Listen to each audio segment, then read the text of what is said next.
You know, the most powerful brands out there, they aren't built by accident. Not at all. They're built by design. In this explainer, we're going to break down the principles of strategic brand management based on the work of Alexander Chernev to show you exactly how that design process works from the inside out. All right, so here's where we're headed. We're going to start with the absolute #1 rule. Strategy always comes before tactics. Then we'll get into the brand promise. Think of it as the internal compass for your company. After that, we'll clear up some common confusion between that promise and your positioning. And finally, we'll see how the best of the best use their brand to steer the entire organization. Okay, let's dive into our first big idea. Strategy before tactics. This is so crucial. It's all about building your brand's foundation on solid strategic rock, not, on the shifting sands of short-term gimmicks. It seems like a pretty simple question, right? But the answer determines literally everything that comes next. It's the difference between a brand that lasts for generations and one that's just a flash in the pan. It is so easy to fall into the tactics-first trap. I mean, who doesn't get excited about a clever new ad campaign or a slick logo? But those are just the decorations. A truly strong brand is built intentionally, from the inside out, and it always starts with a crystal-clear vision of the value it delivers. So here it is. This is the strategic loop that should guide everything. It all kicks off with defining the value you provide to your customers. From there, you build a brand image that communicates that value consistently. That image then shapes how customers behave, how they think, how they feel, how they act towards you, which, in the end, creates value for the company. See how that works? The tactics, the actual execution, that comes last, only after this whole strategic foundation is rock solid. Okay, so now that we have the process, let's look at the central tool for really nailing down this value, the brand promise. The best way to think about this is as your brand's internal North Star, making sure everyone in the organization is navigating by the exact same map. Now listen up, because this is probably the single most important thing to understand. The brand promise is not for your customers. It's for your team. It's a short, powerful phrase that captures exactly what your brand stands for, making sure that everybody, from engineering to marketing to customer service, is on the same page, building the same meaning in the customer's mind. Let's take Nike. Their internal brand promise is authentic athletic performance.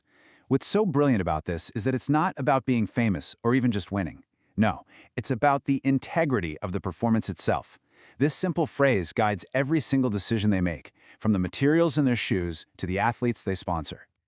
And it's the exact same idea with Disney: fun, family entertainment.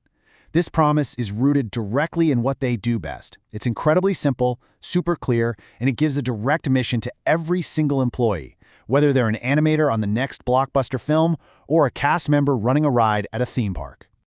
And just look at how this promise creates focus for BMW, a superior driving experience. This guides their relentless obsession with high-performance engineering, but just as importantly, it sets boundaries. Because of this promise, you are never, ever going to see a budget-friendly minivan with a BMW logo on the front. It just wouldn't be on brand. So, a great brand promise does all of these things. It's a strategic guide. It makes it clear what the brand is and, just as critically, what it is not. And look, I'm going to say it one more time because it's that important. This is an internal concept. It's the soul of the brand, not the tagline you slap on a billboard. This brings us to a really important distinction, and honestly, it's one that can trip up even the most seasoned marketers: the difference between the brand promise and brand positioning. Let's break this down. The brand promise is internal, right? It's from the employee's point of view. It answers the question, what do we really stand for at our core? It's the timeless soul of the brand. Brand positioning, on the other hand, is external. It's all about how you want customers to see you out there in the marketplace, often compared to your competitors. It answers the question, how should customers perceive us? So while your promise should basically be timeless, your positioning can and probably should evolve with the market. Okay, now let's see how this all comes together in the ultimate application of brand strategy, managing by the brand. This is the point where the brand graduates from being a marketing thing and takes a seat in the C-suite, guiding the entire company. This slide really shows the big shift. Managing the brand is tactical. It's about logos, color palettes, ad campaigns, that stuff. But managing by the brand, that is a whole different ballgame. That's deeply strategic. It means you're using that core brand promise as the main filter for every single decision the company makes, from R&D to HR to finance. And when you start looking for it, you see this principle absolutely everywhere in great companies. Why does Gillette invest so heavily in blade technology? It's driven by their brand. Why does Louis Vuitton almost never have a sale? Because it protects their brand's identity. Harley-Davidson doesn't just sell motorcycles. It curates a whole community built on a promise of freedom. Every single action is an expression of the brand's core. So here's the ultimate takeaway. In the world's strongest companies, the brand isn't just something the marketing team does. It's a deep, organizational commitment. The brand promise is internalized by every single employee, and it becomes the very heart of the corporate culture itself. McDonald's is a perfect example of this. Their whole corporate culture is explicitly rooted in their brand promise. It goes so far beyond just burgers and fries. It's about defining a set of shared values that gives direction and inspiration to every employee, every franchisee, and every supplier in their massive global system.